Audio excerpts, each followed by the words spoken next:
According to Arise News, a fresh political argument has opened up around Peter Obi and his 2027 presidential ambition after Labour Party chieftain Aboyemi Arabambi called for Obi to quit the race over what he described as discrepancy in documents by the former Anambra governor.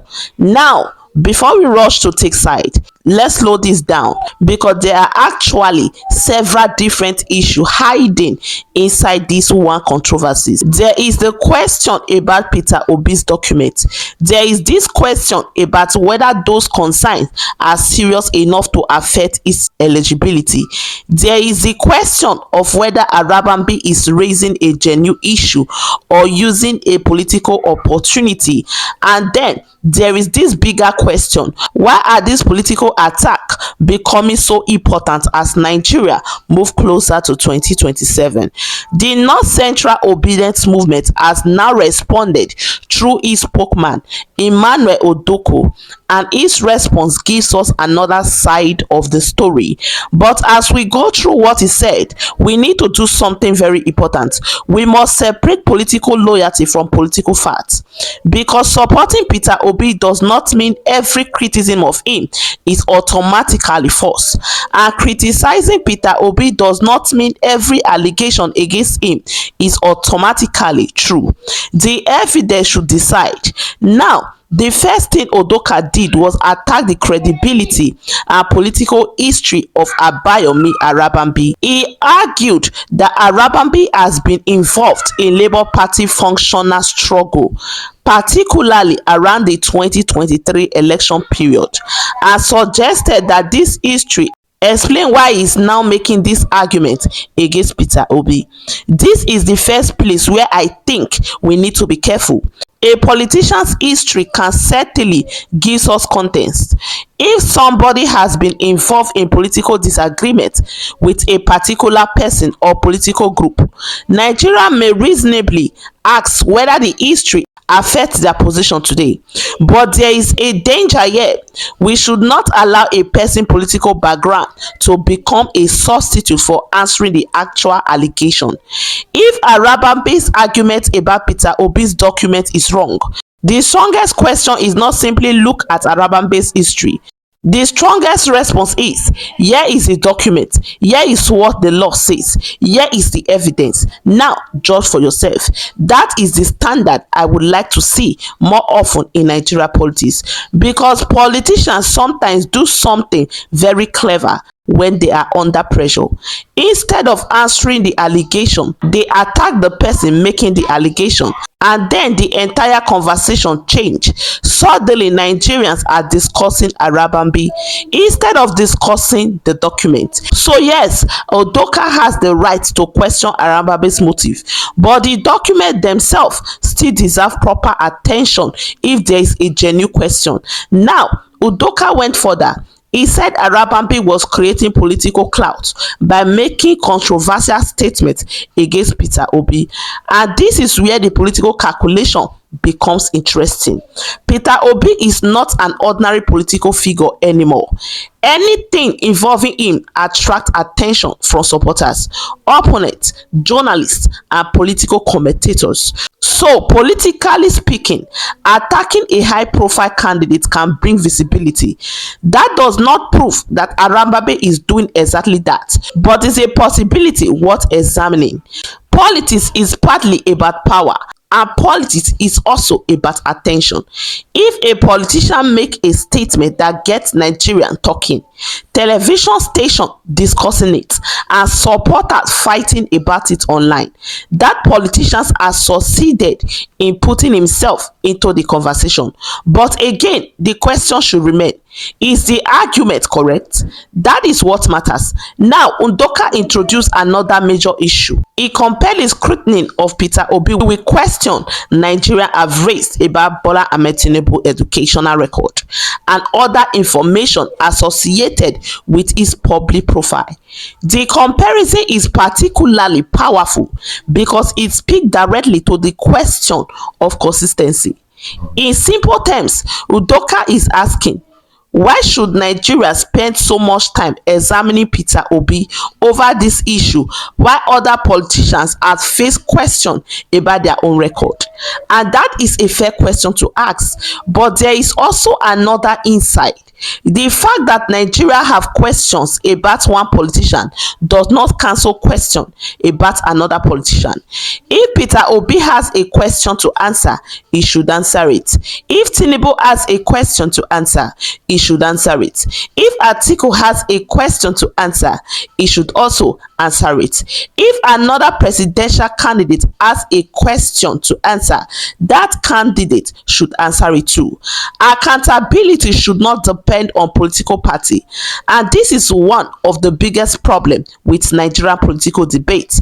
We often want accountability for the other person's candidate and protection for our own. That approach will never produce the kind of democracy Nigerians says they want.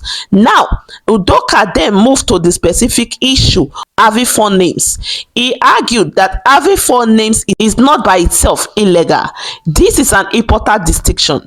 The number of names a person has does not automatically tell us whether the person is qualified or disqualified for political office.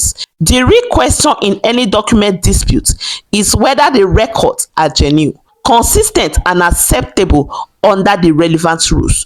So instead of shouting about the number of names, the better question is, what exactly is the alleged discrepancy?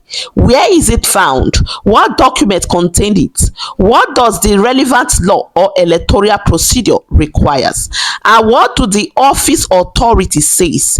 Those are the questions Nigerians should be asking, because social media can make a small document issue look like the end of somebody's political career.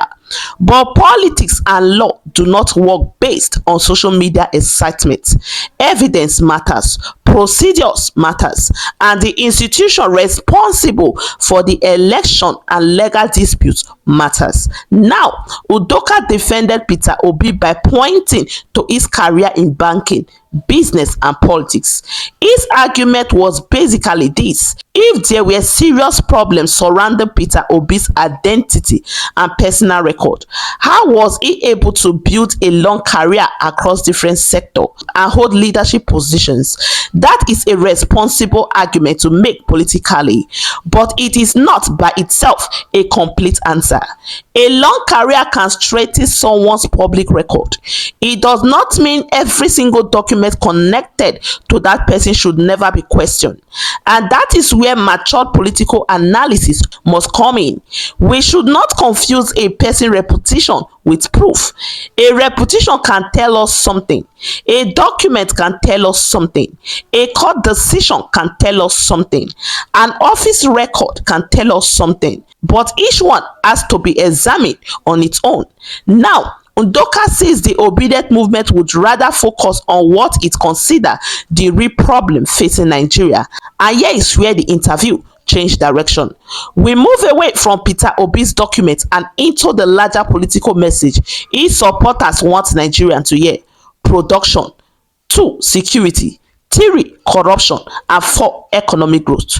These are much bigger issues than the personal political battle between two Labour Party figures. And I understand why Udoka wants the conversation to move in that direction, because ordinary Nigerians are not waking up every morning thinking about political faction. People are thinking about the cost of food. They are thinking about electricity. They are thinking about good jobs. They are thinking about security. They are thinking about the value of their money. They are thinking about whether their children will have a better future.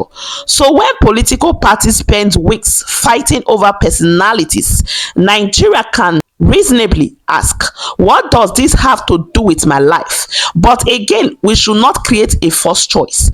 A country can discuss corruption and insecurity while also discussing the record of presidential candidates. Both things matters. The quality of a candidate matters, and the quality of the candidate's plan for Nigeria also matters. One should not cancel the other. Now, the interviewer made an important intervention. He reminded Ndoka that Arambabe has a right to criticize Peter Obi. This is one of the strongest points in the interview because it brings us back to the democracy. If Peter Obi wants to become president of Nigeria, he cannot expect a quiet journey. He will be questioned. His record will be questioned. His policies will be questioned. His past decision will be questioned. His supporters will question other candidates, and other candidates will question him. That is politics. The real issue is whether the questions are legitimate and whether the answers are supported by evidence. The interviewer then asked this question at the end of the entire matter. Even if Arambabe has the right to ask questions, are the issues serious enough to demand that Peter Obi abandon his presidential ambition? Udoka's answer was a clear no. He described the issue as something designed to attract attention rather than a serious reason for Obi to withdraw. Now, politically, this response tells us something important. The obedient movement does not see the controversy as an existential threat. They see it as noise around a major big political project. And that is why they keep returning to 2027. Because ultimately, this is not really just a disagreement about names. It is about battle over political momentum. Peter Obi's supporters want to keep the public conversation focused on his message. His opponents naturally have an incentive to examine weakness around him. And this is exactly what happens when an election begins to take shape long before voting day. Every weakness becomes potential weapon. Every statement becomes political material. Every controversy can be amplified, and every political camp tries to control the story. Now, Ndoka also suggested that Peter Obi's career record makes the document argument difficult to understand. Again, we need to distinguish between a political defense and legal proof. His career history may be relevant, but if there is a specific legal or documentary question, the proper response should still be specific. This is something I would encourage the Obi's camp to understand. If a claim is false, don't just call it a distraction. Kill the claim with evidence. Put the facts on the table. Explain the issue, because in politics, sometimes the easiest way to destroy a controversy is to answer it clearly. Silence can create more question. Anger can create more question. Insult can create more question. Evidence usually creates clarity. Now, Udoka made another interesting political claim. He says people have benefited politically from speaking about Peter Obi. He points to people who, according to his argument, received political appointments after becoming known for discussing Obi. But the political idea behind it is worth understanding. Political controversies can create visibility. Visibility can create relevance, and relevance can sometimes create access to political power. Guys, what are your thoughts? Drop it in the comment section. And if you just come across my channel, you're welcome. Subscribe and turn on the bell icon to get notified anytime I upload any latest video. See you in the next video. Peace out.